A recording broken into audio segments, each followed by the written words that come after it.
नमस्कार दोस्तों, हाजिर हूं एक बार फिर से आपकी खिदमत में। 14 अक्टूबर को भारत और पाकिस्तान के बीच अहमदाबाद के नरेंद्र मोदी स्टेडियम में वर्ल्ड कप का एक बहुत बड़ा मुकाबला खेला गया। इस मैच का नतीजा आप सब जानते हैं। अगर आप क्रिकेट में थोड़ा भी दिलचस्पी रखते हैं तो भारत ने इस मैच में पाकिस्तान को इतनी करारी शिकस्त दी, इतनी करारी।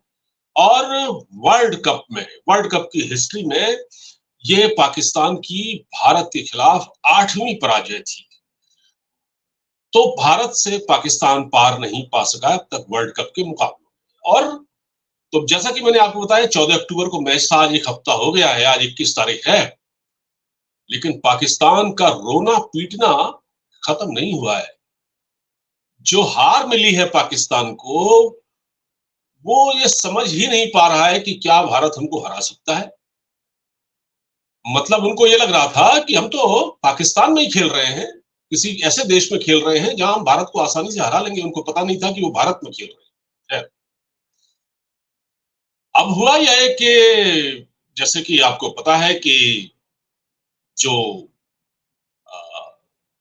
पाकिस्तान क्रिकेट बोर्ड के जो पीसीबी के चेयरमैन जाका अशरफ, उन्होंने एक लिखित शिकायत कर दी थी आईसीसी में कि जो भारतीय दर्शकों का जो व्यवहार था, जो गुजरात के नरेंद्र मोदी स्टेडियम, अहमदाबाद के नरेंद्र मोदी स्टेडियम में, वो ठीक नहीं था। और दर्शक होता है, दर्शक एंजॉय करते हैं, और वो जय श्री राम के नारे लगा रहे थे। तो इनको पता नहीं क्यों आपत्ति हुई। अपने देश में खेलते हैं तो ये अल्लाह अकबर के नारे लगाते हैं, तब तो हम कुछ नहीं कहते इनसे। भाई किसी टीम ने कोई ऐतराज किया? जितने मजहबी पाकिस्तानी खिलाड़ी हैं जो रिटायरमेंट के बाद दाढ़ी रख लेते हैं, जैसे इंजमाम उल हक, यूसुफ योहाना वगैरह। यूसुफ योहाना तो क्रिश्चियन थे, उनको कन्वर्ट कर दिया गया जबरन। तो खैर ये अलग कहानी है, मैं इस पर नहीं जाऊंगा। लेकिन आज का जो विषय है वो ये है कि पाकिस्तान की टीम बहुत बौखलाई हुई है। और मैं आगे बढ़ूं उससे पहले आपसे निवेदन करूंगा कि प्लीज मेरे चैनल को लाइक, शेयर और सब्सक्राइब जरूर करें। जो नए हैं प्लीज इसको सब्सक्राइब कर लें। और बड़ी मजेदार वीडियो होने वाली है ये, बहुत इंपॉर्टेंट जानकारी आपको देने वाला हूं, बहुत ही खौफनाक जानकारी आपको देने वाला हूं। दरअसल हुआ ये है कि जो मैच जिसमें कि पाकिस्तान हारा भारत से, उसकी जो शिकस्त उसको मिली, मतलब उसको वो अभी तक डाइजेस्ट नहीं कर पा रहा है। ठीक। तो वो पाकिस्तान के मीडिया में ऐसी रोआपीट, हाय तौबा, क्या यूट्यूब चैनल वहां के चल रहे हैं, उसमें उल्टी सीधी गालियां पाकिस्तान के खिलाड़ियों को दी जा रही हैं। बाबर आजम को प्लास्टिक आजम, पता नहीं क्या क्या उनको कहा जा रहा है। अब कहाँ तो उनकी उसकी जो बराबरी पाकिस्तान के जो क्रिकेट के जानने वाले हैं वो विराट कोहली से करते थे, लेकिन अब शायद वो बाबर आजम को इतनी बुरी बुरी गालियां दे रहे हैं कि शायद हम सोच भी नहीं सकते। नकारा साबित कर दिया। तो हुआ क्या कि जो ये हार मिली है, इससे इतना तड़प रहे हैं। तो मैं आपको बड़ी इंपॉर्टेंट बात बताने जा रहा हूँ, वीडियो को आप अंत तक देखिएगा, तब आपको समझ में आएंगी चीजें। बीच में इसको स्किप मत कीजिएगा प्लीज। तो हाँ, अब हुआ ये कि एक टीवी डिबेट हो रही थी पाकिस्तान के किसी टीवी चैनल में, और उसमें कुछ गेस्ट बैठे थे।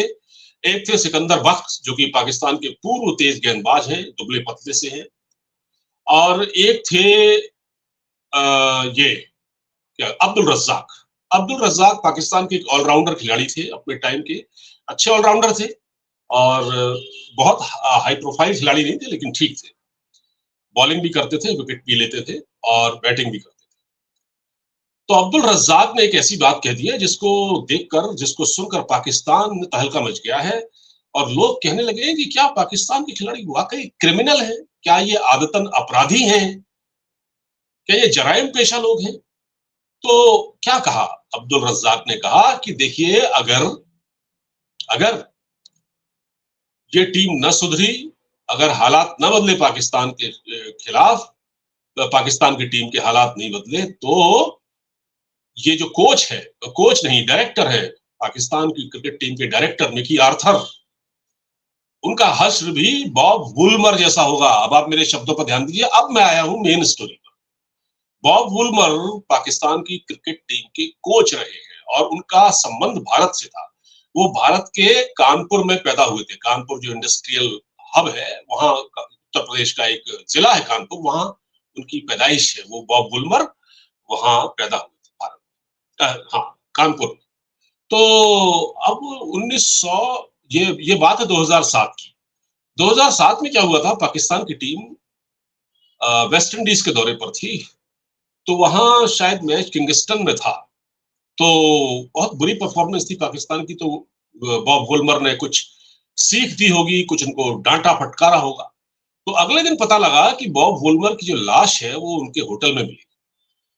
वो बेचारे अपने वो मृत अवस्था में पाए गए। उसे देखकर उसे इस घटना के बाद बड़ा हंगामा हुआ और ये हल्ला मचा, और ये किसने साजिश की है, किसने मारा है, उंगली यानी कि सवालिया निशान कुछ पाकिस्तानी खिलाड़ियों पर उठे। उसमें मोहम्मद आसिफ थे या मोहम्मद आमिर थे, वो थे मोहम्मद आसिफ थे शायद। तो शोएब अख्तर भी उस टीम में थे, इंजमामुल हक भी उस टीम में थे। तो किसने मारा उनको, उनकी हत्या किसने की? 2007 की घटना है, नोट करिए इसको जरा अपने कागज और पेन उठाकर। तो 2000, अब मैं क्यों कह रहा हूं ऐसा, क्योंकि अब्दुल रज्जाक जो पूर्व पाकिस्तानी खिलाड़ी हैं, उन्होंने भी यही बात कही है। उन्होंने कहा कि अगर पाकिस्तान की टीम नहीं सुधरी तो उनके जो डायरेक्टर है मिकी आर्थर, टीम के जो डायरेक्टर है मिकी आर्थर, उनका हश्र भी बॉब बॉब वुलमर जैसा होगा। और बॉब वुलमर को मौत की धमकी बॉब वुलमर को, अब बताइए। नहीं, ये मिकी आर्थर को, मिकी आर्थर को मौत की धमकी दी गई। तो अब मिकी आर्थर पर धमकी क्यों दी गई? मिकी आर्थर ने जब मैच खत्म हुआ भारत और पाकिस्तान के खिलाफ, जब मैच खत्म हुआ पाकिस्तान हारा, तो इन्होंने एक कंट्रोवर्शियल स्टेटमेंट दिया। उन्होंने कहा कि जो भारत में जो टूर्नामेंट हो रहा है, वैसे तो ये आईसीसी का है, लेकिन ऐसा लगता है कि इसमें बीसीसीआई का बड़ा दखल है और बीसीसीआई इस टूर्नामेंट को करा रहा है। और यहाँ जय श्री राम के नारे लग रहे थे। पाकिस्तान के लिए तो कोई पाकिस्तान के समर्थन में तो कोई नारे लग ही नहीं रहे थे। तो उन्होंने अपनी नाकामी का ठीकरा, यानी कि वो एक डायरेक्टर है टीम के, तो उन्होंने अपनी नाकामी का ठीकरा भारतीय दर्शकों को फेंक दिया, भारतीय दर्शकों पर फोड़ दिया वो ठीकरा अपनी नाकामी का। और जका अशरफ जो पीसीबी के चेयरमैन, उन्होंने एक शिकायती पत्र आईसीसी को लिख दिया कि साहब यहाँ पर भारत के टीम का व्यवहार अच्छा नहीं है। अब भारत की टीम का व्यवहार अच्छा नहीं है तो जकार अशरफ ने कहा, लेकिन उसका कोई खास नोटिस नहीं लिया गया, क्योंकि इसमें कोई गुनाह तो नहीं किया आपने। देश में अगर भारतीय टीम जय श्री राम के नारे लगा रही है तो क्या ये गलत है? तो क्या भारत के खिलाड़ी अल्लाह अकबर के नारे लगाएंगे क्या इस देश में बैठकर? तो दर्शकों ने जो एंटरटेनमेंट के लिए आते हैं बेसिकली, उन पर किस तरह की उंगली उठाई गई? क्या पाकिस्तान में जब मैच होते हैं तो पाकिस्तान में अल्लाह अकबर के नारे नहीं लगते हैं? तो यहाँ जिस प्रकार का एक कंट्रोवर्सी क्रिएट करने की कोशिश की गई, उसको देखकर मिकी आर्थर भी चपेटे में आ गए। अब मिकी आर्थर को धमकी मिल रही है। अब्दुल रज्जाक लाइव शो में कह रहे हैं, टीवी शो में, कि अगर पाकिस्तान की टीम की परफॉर्मेंस न सुधरी तो इनका हश्र भी बॉब वुलमर जैसा होगा। बॉब वुलमर की हत्या की गई थी वेस्ट इंडीज में, और वो किसने की थी? इस पर जो उंगली पाकिस्तान के खिलाड़ियों पर उठी थी, शक के दायरे में आए थे, लेकिन बाद में ये जांच दबा दी गई। ठीक है, तो ये चल रहा है। अब पाकिस्तान के खिलाड़ियों से कोई पूछे, यार आपके वहां दुनिया भर की टीमें आती हैं खेलने के लिए, तो आप क्या करते हैं? इरफान पठान का एक सोशल मीडिया पर एक पोस्ट वायरल हो रहा है। इरफान पठान जो कि भारत के एक ऑलराउंड खिलाड़ी रहे हैं और तेज गेंदबाज थे, उन्होंने कहा है कि जब वो एक बार पाकिस्तान में खेल रहे थे, पेशावर में मैच था, तो दर्शकों की तरफ से कील फेंकी गई और वो उनकी आंख में आकर लगी, और आंख फूटते फूटते बची, आंख में लगी। काफी देर तक वो दर्द से परेशान रहे, मैच थोड़ी देर रुका रहा, इसकी शिकायत भी की गई। हालांकि हमने इसको इश्यू नहीं बनाया और हम अपना स्वाभाविक खेल खेलते रहे। तो भारतीय खिलाड़ियों में इतनी सहनशीलता, इतनी टॉलरेंस है कि वो उन्होंने इस चीज को जाने दिया। उन्होंने कहा नहीं भाई, हम इन सब चीजों में नहीं पड़ते। हमारे खिलाड़ियों के साथ बदतमीजी हुई है पाकिस्तान, श्रीकांत के साथ बदतमीजी हुई, दर्शकों ने बदतमीजी की थी। कृष्णमचारी श्रीकांत, उनके साथ भी ऐसी ही घटना हुई थी, उनके साथ बदतमीजी की थी। मैदान में दर्शक दीर्घा से लोग आ गए थे और उन्होंने श्रीकांत को खींचने की कोशिश की थी। तो ये पाकिस्तान की टीम का रवैया है, पाकिस्तान के दर्शकों का, और वो उम्मीद करते हैं भारत में कि ये उनके साथ बड़ी कायदे से पेश आया जाए। अरे भैया, कायदे से पेश तो आया गया। भारतीय दर्शकों ने पाकिस्तान को कोई गालियां थोड़ी दी यार, जय श्री राम के नारे तो लगाए थे। अगर आपको इसमें भी आपत्ति है तो फिर देख लीजिए, किसी ने क्रिकेट खेलने के लिए बुलाया थोड़ी था आपको। वैसे भी आपका हमारे साथ ट्रेड बंद है, किसी प्रकार के रिलेशन तो हम पाकिस्तान से रखते नहीं है। पाकिस्तान खुद भी नहीं रखना चाहता है। वो क्रिकेट तो सिर्फ इसलिए खेलता है कि पैसा आता है पीसीबी के पास और वो पैसा चंद लोगों के पास जाता है। वो पाकिस्तान क्रिकेट कंट्रोल बोर्ड के पास आता है, सरकार के खाते में आता है। ट्रेड होगा तो उससे आम आदमी की मुश्किलें हल होंगी, तो ट्रेड नहीं करना चाहते। जब ट्रेड करने की बात आती है तो कहते हैं कश्मीर का मुद्दा, वहाँ कश्मीर को लेकर बैठ जाते हैं, तो हिपोक्रेसी है पाकिस्तान। बहरहाल ये जो मैंने आपको जानकारी दी है, ये कोई बिल्कुल तथ्यों पर आधारित जानकारी है, इसमें कोई इधर-उधर नहीं है।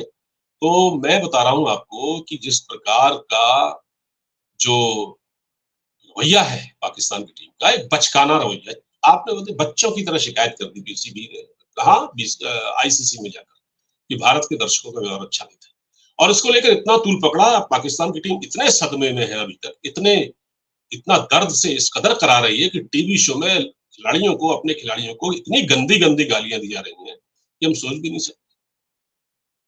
तो और ये अब्दुल रज़्ज़ाक एक कदम आगे बढ़ गए, उन्होंने कह दिया देखिए बॉब वुलमर बन जाएगा अगर मिकी आर्थर ने टीम को नहीं सँभाला। बॉब वुलमर की हत्या की गई थी और ये पाकिस्तान के एक कोच थे।